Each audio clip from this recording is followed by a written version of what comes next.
The book's important because Venus is important, I think. We're all very aware these days that we live on a planet which is confined.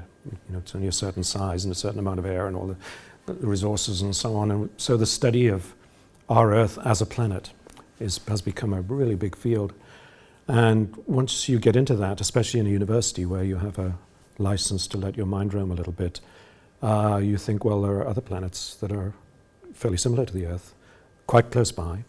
The one which is most like the Earth is Venus, and the one which is closest is Venus. It's not very far away by modern space age terms. We've been there a lot. There have been 36 spacecraft sent to Venus up to date, and gathering a lot of data. And the curious thing about Venus that makes it important and not just interesting is that although it's very Earth-like, and although it's a bit closer to the Sun, not all that much closer, the climate there doesn't resemble the Earth at all. It was expected to be a rather hotter version of the Earth, but it's actually much, much hotter. So that the temperature at the surface is hot enough to melt some of the softer metals like lead and tin.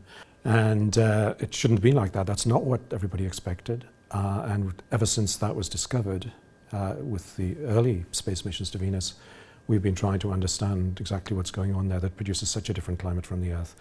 And we now know the answer. It's basically the greenhouse effect. It's the same thing you hear about when people say, what's going to happen on the Earth? Are we getting global warming? What's causing it?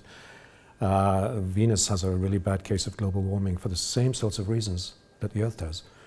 So we've got to understand that. And it's really bad on Venus. It's much worse than it is here or that it ever will be here.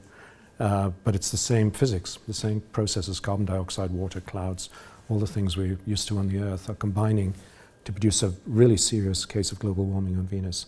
And getting to grips with that has great importance for understanding the climate on the Earth.